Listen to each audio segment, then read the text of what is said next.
za Aconcagua je bila sigurno ideja od mene in od brata Pavleta. Namreč, ko sva bila v vojašnici v Kranju, sva dobila v roke knjigo Viharji na Aconcagui in tam je opisovalo vzpone na Aconcaguo vseh strani, kar je bilo pač takrat obdelano. In ko sva videla tisto južno steno Aconcagua, v kateri je obstajala samo res francoska smer in pa en par variant na francosko, sva videla tisti steber levo pod južnim vrhom Aconcagua in sva rekla, to je najin cilj in sva ga vzela v zakup dejansko, ne. No, potem, ko sem prišla domov z vojske, počasi takrat je zacvetel alpinizem na primorskem odseki, so se rojevali v bistvu kot gobe in sekcije in odseki.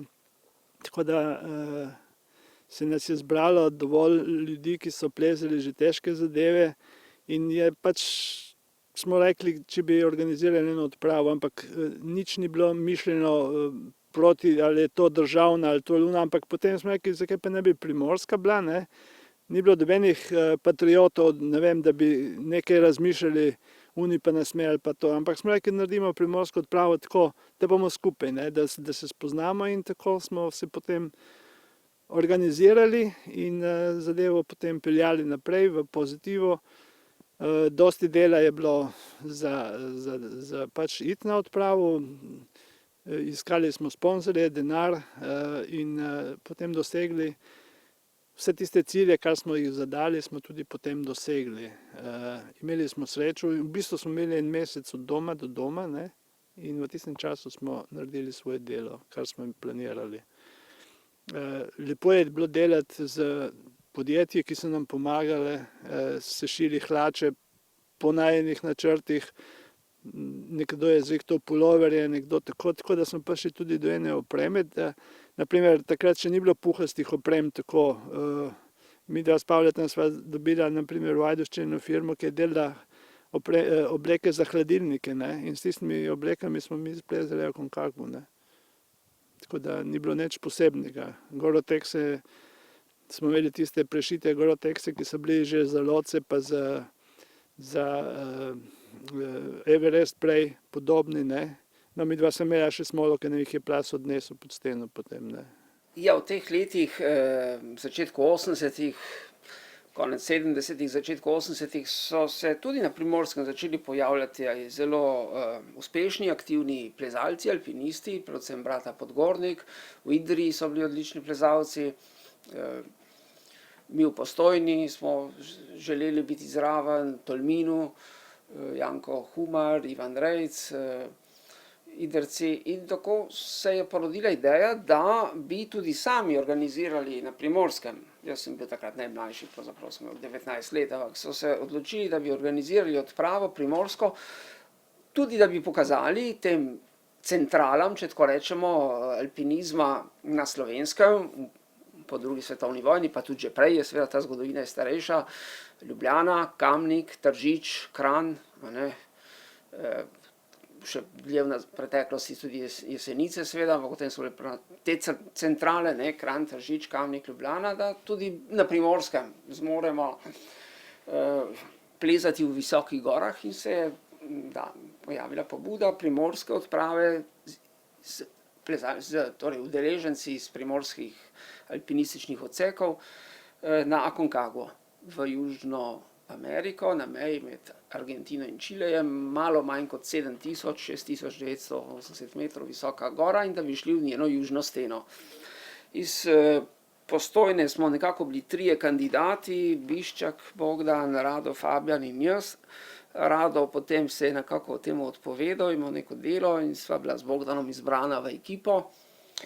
Organizirali so jo v glavnem gospod Murovec iz Idrije, taki dve zvezdi sta bili seveda brata dvojčka Peter in Pavel Podgornik iz Vipavske doline, ki sta že sodelovala leta 80 na odpravi v južno steno Lotseja, zmogla takrat nekaj imenitnih vzponov v Alpah in v domačih gorah in potem smo šli na pot, ne, tam na južni polobli Jaz sem bolj pasivno spremljal, ampak sem se seveda potem, ko sem bil potrjen v ekipi, v tej odpravi, skupaj z Bogdanom začel resno pripravljati, ne, oktober, november zlasti in potem decembra. Tu sem bil že prvo leto v Ljubljani, v jeseni leta 81.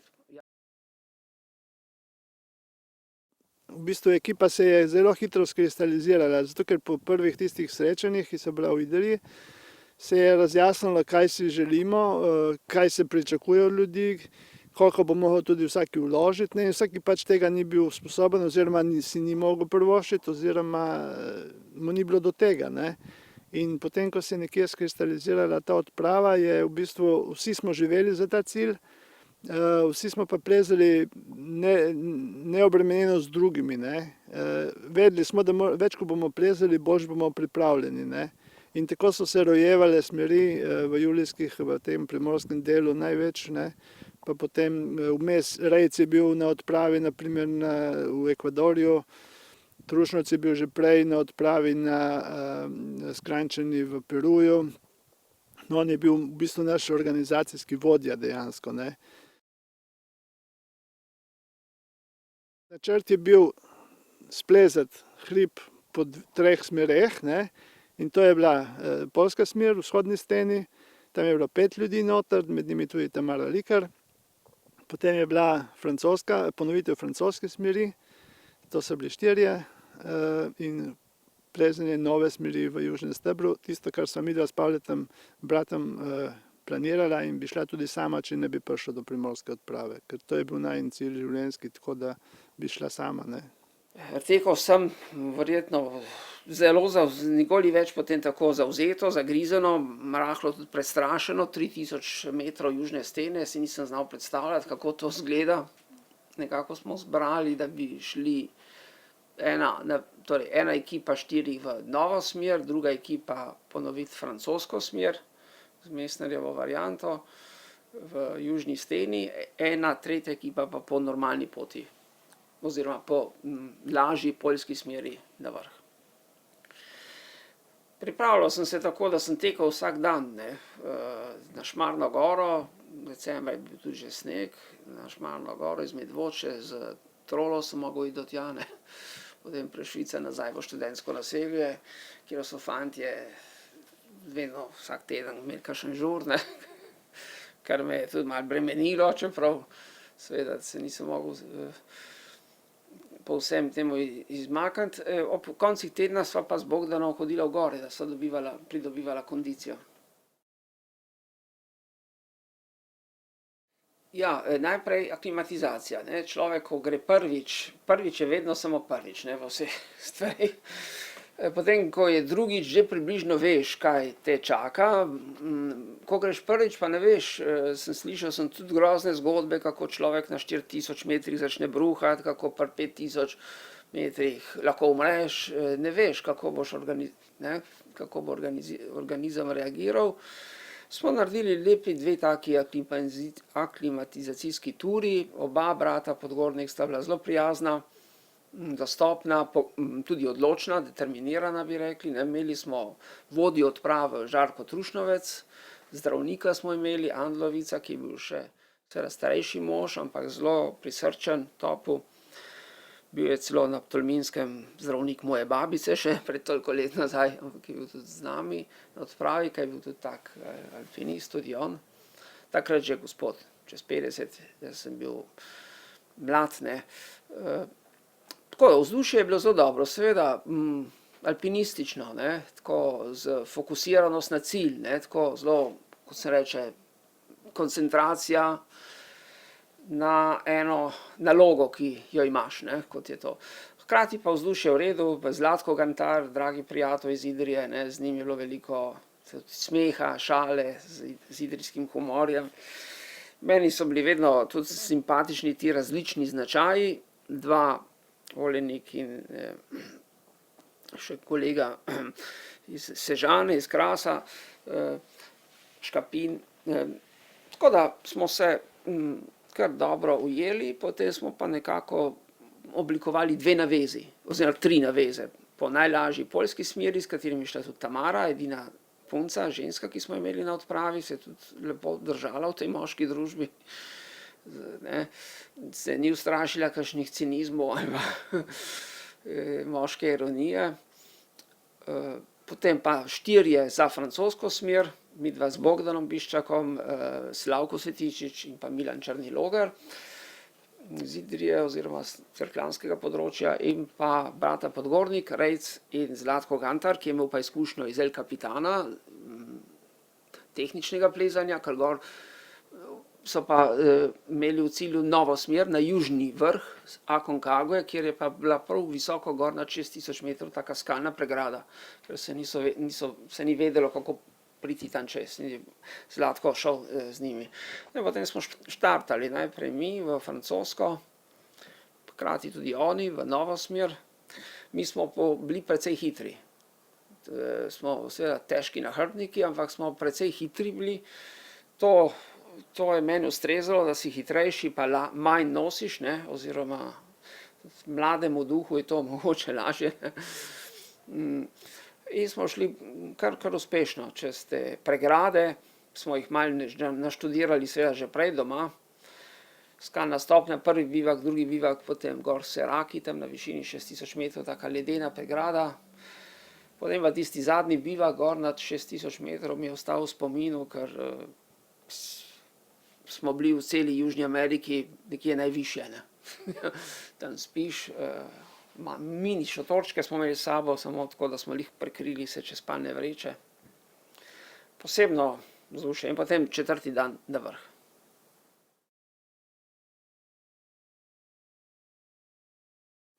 Jaz se spomnim, ko smo mi prišli ko smo se vračali v civilizacijo, ne.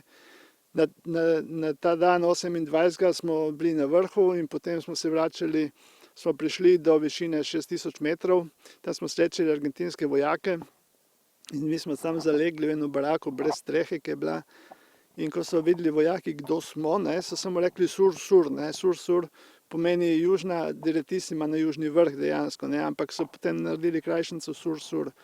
In v bistvu je prišel vedenje o tem vzponu je bilo zelo hitro, je šlo po hribu gor kot požar, ne.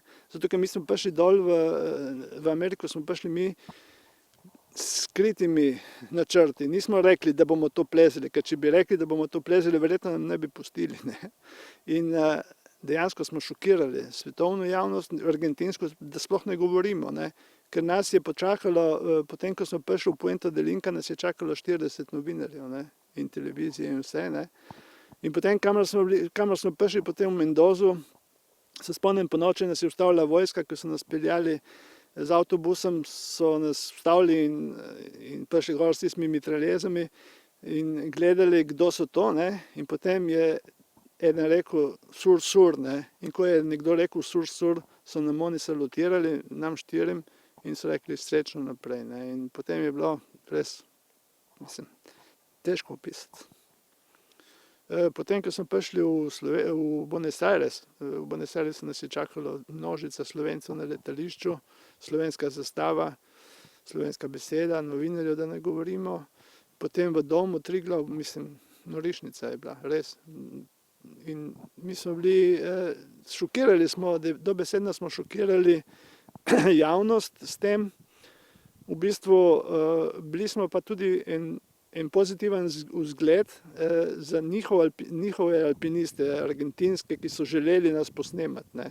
Ker mi smo srečali, takrat, ko smo prišli do placa Francija, tam, kjer smo preživeli pol noč, predzadnjo noč povratka domov, oziroma v civilizacijo, smo srečali na odpravo Špancev, ki so prišli prav na ogledne odprave za to smer, ki smo jim mi splezali, ne. Ampak oni so to mislili v himalajskem stilu plezati, ne.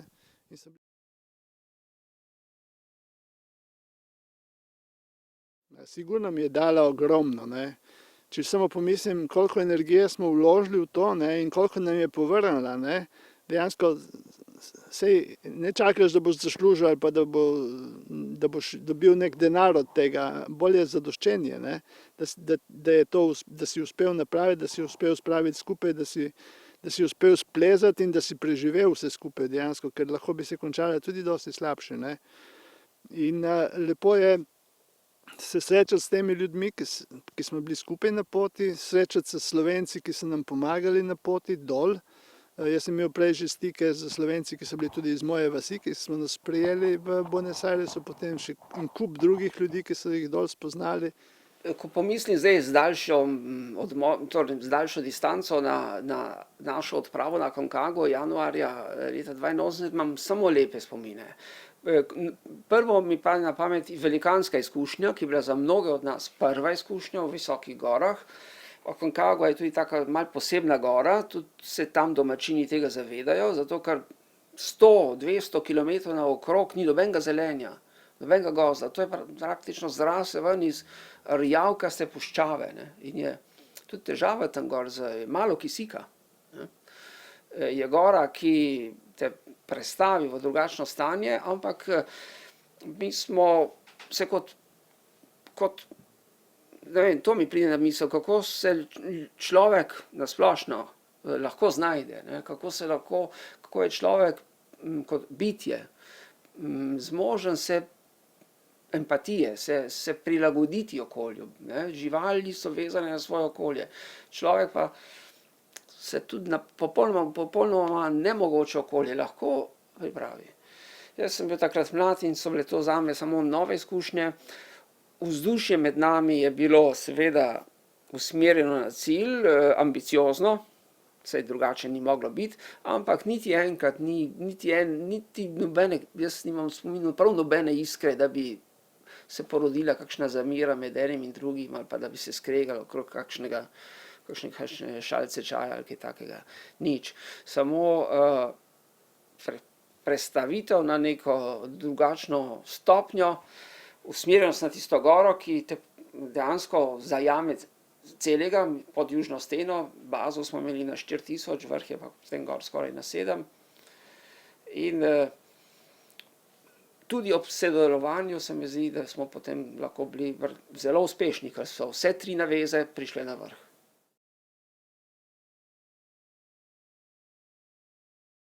Odprava je bila napravljena v bistvu, če zdaj pogledamo časovno, ne. V tistih 8 ali 10 mesecih je bilo v slovenskem prostoru, oziroma lahko tudi jugoslovanskem, če hočemo reči, ne, splezene 3 ogromne stene, in to so bile južna stena Loceja, južna stena Dhaulagirija in južna stena Aconcagua. Se pravi, vse so bile dolge 3000 metrov, ne. To je bilo napravljeno v 10 letih, to je prav res. In sigurno je bil en zagon po temu za vse. Na Primorskem neka dediščina, ki je ostala za našo odpravo, je bila sigurno. Veliko odprav se je potem odpravljalo v Peru, v Bolivijo, pa na druge konce. Tudi člani te odprave, ki smo bili skupaj, so odhajali. Slavc je bil na primer Trušnac, splezli dosti smeri v Peruju ali pa Boliviji kasneje. V bistvu vsi smo ostali aktivni, večinoma smo vsi ostali aktivni, ne. In z nekaterimi še zdaj plezamo. Sigurno, če pogledamo pa kronološko, južno steno Aconcagua sta potem po francoski smeri ponovila 2 fanta, ki žal ne morem se spomniti imena, iz Šentvida, izpod Nanosa, tam v sredi nekje 80 let. Potem je prišel Slavc, potem sta prišla Milan Romih in Tičko, ki sta plezala v desnem delu slovensko smer v kombinaciji s francosko, ki so bile ene variante vmes, ampak sta pobrala čudovito linijo in splezala lepo smer. Ona dva sta bila takrat 6 mesecev na plezalski turneji po Južni Ameriki, ne. No, potem je prišel s Romihom leta, mislim, 86. Slavc, ali 88. Slavc. Takrat sta zlezla potem desno od francoske smeri Rouletu, smer, ki je zelo težka in se konča pod Serakom, ne. Potem sta vstopila pa v skrajni jugozahodni greben, tam čez Piramidal, tisti vrh, ki je taka skalna stopnja, in potem greben proti južnemu vrhu Aconcagua. Romih je odnehal malo nižje, verjetno zaradi kakšnih zdravstvenih problemov, in Slavc je potem soliral naprej do vrha.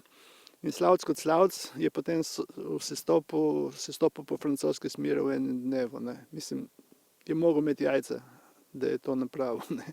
Ampak Slavc je bil kot dirkalni konj, ne, in sigurno so redki, ki bi tako delali, ne. Tako da potem, po tistem, sta pa prišla še tale Koželj in pa Humar, ki sta želela, pač ona dva sta mene poklicala, Tomaž me je poklical, rekel, jaz bi prišel k tebi, če mi poveš kaj od Aconcagua, in sta se znajdla pri meni. Takrat sem živel v Gorici, v stanovanju, se spomnim, in sem jim pokazal film, naredil predavanje in smo spili 1-2 buteljki vina in pojedli ne vem koliko pršuta in naredili veselico dejansko. In sta šla in čez en mesec sta se javila, smo splezala sta v bistvu, začela sta tam, kjer bi jaz tudi začel, ne. Ampak potem sta kmalu zavila desno in speljala smer na svoj način, spominska smer Janezu Jegliču, ne. No, po tistem pa naših alpinistov ne zasledim več dol. Jaz sem